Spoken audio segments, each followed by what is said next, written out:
Aliás, você acha que consegue me entregar 30 peças dessa até a semana que vem? Consigo, sim.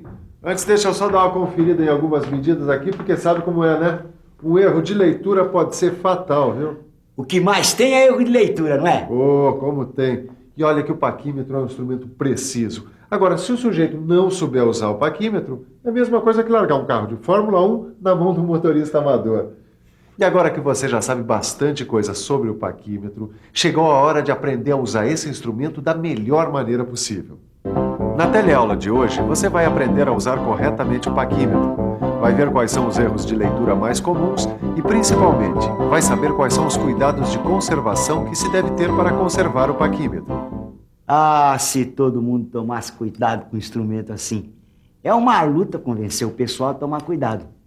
E cuidado com o instrumento é economia de tempo e qualidade de produção. No final, todo mundo sai ganhando. E se você também quiser sair ganhando, conserve seu lugar em frente à TV, porque a nossa teleaula já está começando.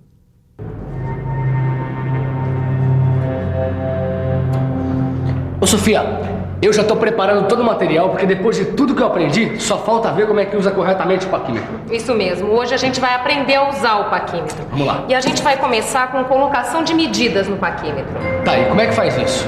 Quer ver um exemplo? No sistema inglês, se a gente for abrir o paquímetro numa medida dada em polegada fracionária, a gente tem que ver se a fração tem como denominador 128. Tá legal, mas e se não tiver? Se não tiver, a gente tem que substituir pelo equivalente com o denominador 128. Olha aqui. 9. 64 avos de polegada, por exemplo, não tem denominador 128. Então, a gente pega 18, 128 avos de polegada, que é uma fração equivalente a 9, 64 avos de polegada, e tem denominador 128. Aí, a gente divide o numerador, que é 18, por 8. E por que por 8? Porque 8 é o número de divisões do nônio. Depois de fazer a conta de dividir, a gente vai ver que o quociente indica a medida da escala fixa, e o resto mostra o número do traço do nônio, que coincide com o número da escala fixa. O engenheiro Adriano vai dar umas dicas pra gente sobre a correta utilização do paquímetro.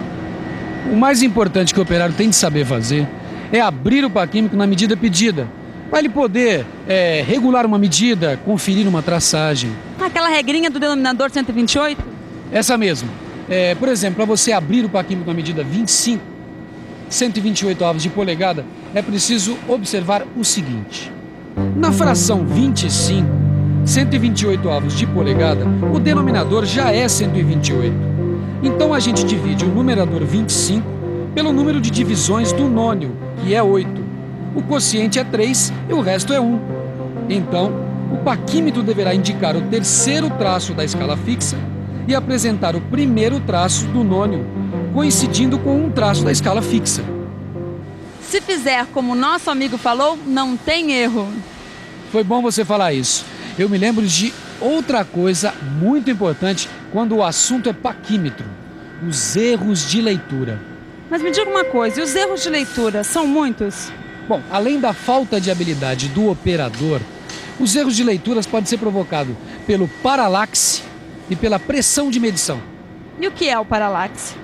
O erro de paralaxe acontece porque a coincidência entre o traço de escala fixa e o traço de escala móvel depende do ângulo de visão do operador. Peraí, deixa eu ver se eu entendi. Eu vou dar um exemplo para ver se é o que eu estou pensando. Quando eu estava vindo para cá gravar esta reportagem, eu falei para o motorista do carro de reportagem que a gasolina ia acabar. Aí ele falou que tinha bastante e que dava para andar muito ainda. Mas de onde eu estava, eu jurava que a gasolina estava no fim. E não estava. Esse é um erro de leitura muito comum. E não tem jeito de corrigir isto? Não, e eu vou te explicar por quê. Olha aqui. O cursor, onde é gravado o nônio, por razões técnicas de construção, tem uma espessura mínima. Aqui ele está simbolizado pelo A minúsculo. Ele fica sobre a escala principal. Assim, os traços do nônio, aqui representados por TN, são mais elevados do que os traços de escala fixa, aqui representados por TM. Bom, esse erro de paralaxe é um troço que a gente tem que tomar muito cuidado, né, Ananias? Tem sim, e olha aqui por quê. Se a gente colocar um instrumento perpendicular à vista e os traços do nônio e os da escala principal estiverem sobrepostos, cada um dos olhos projeta o traço do nônio em posição oposta.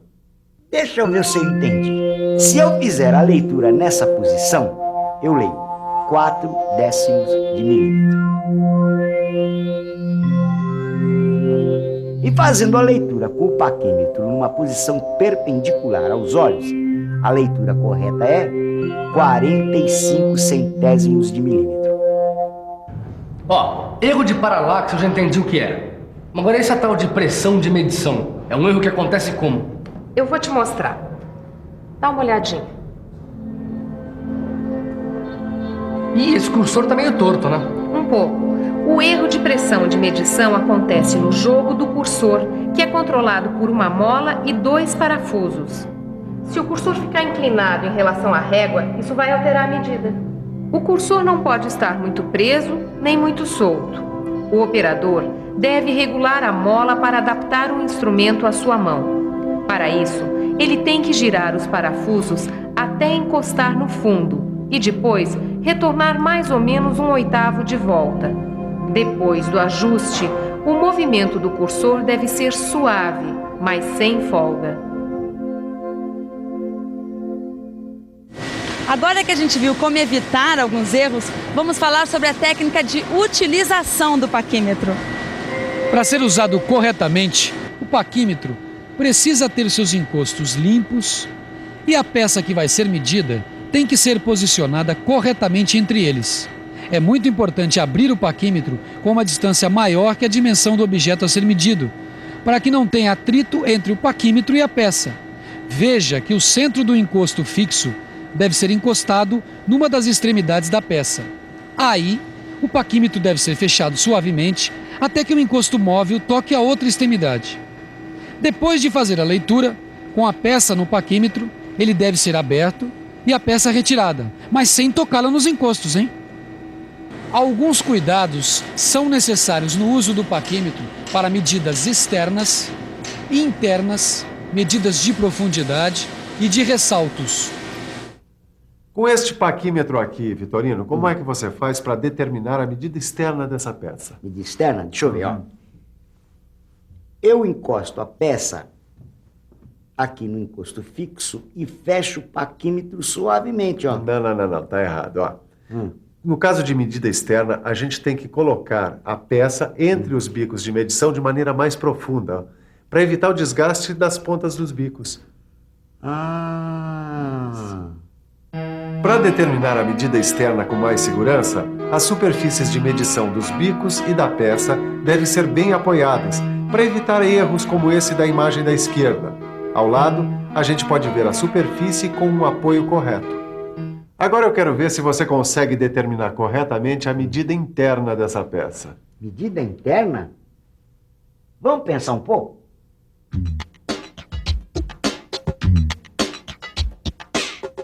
Deixa eu ver. Nas medidas internas, as orelhas devem ser colocadas o mais profundo possível, sem raspar na peça. Nunca dessa maneira. E acho que o paquímetro tem que estar paralelo à peça. Senão, olha aí o que acontece. Daqui dá para ver melhor qual a posição errada e qual a posição certa do paquímetro.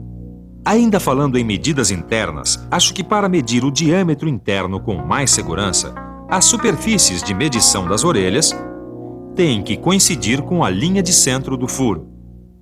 Nas medidas internas, o operador tem que tomar a máxima leitura para diâmetros internos e a mínima leitura para faces planas internas. Tudo pronto para começar, Caio? Pronto, claro. Eu tô louco para saber quais os cuidados que a gente tem que tomar com a medida de profundidade. Então presta atenção aqui. Na medida de profundidade, a gente tem que apoiar o paquímetro corretamente sobre a peça.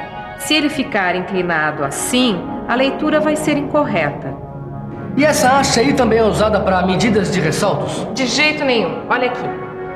Nas medidas de ressaltos, a gente tem que colocar a parte apropriada do paquímetro para ressaltos perpendicular à superfície de referência da peça.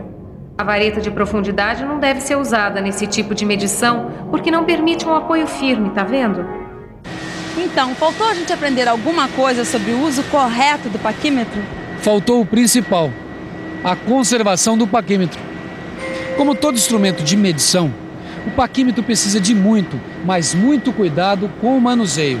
Por isso, para você ficar por dentro, eu vou falar agora os 5 mandamentos da boa conservação do paquímetro.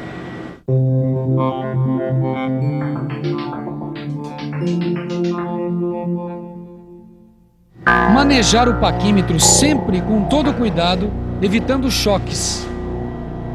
Não deixar o paquímetro em contato com ferramentas para não lhe causar danos.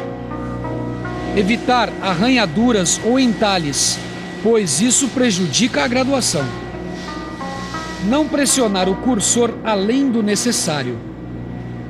Limpar e guardar o paquímetro em local apropriado.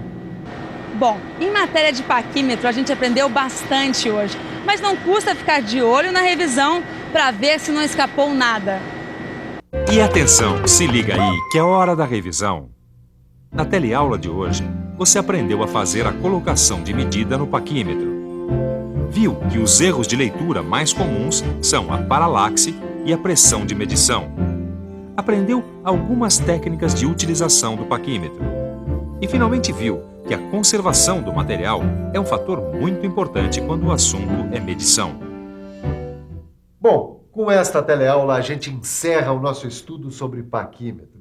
Mas é bom praticar sempre. Por isso, sempre que for possível, é bom você ler algumas medidas. Comece dando uma boa revisada no seu livro e resolvendo os exercícios. Falando nisso, você está conservando seu livro em bom estado? Olha lá, hein? Ele também é um instrumento útil, pois mede o nosso conhecimento. Até a próxima aula.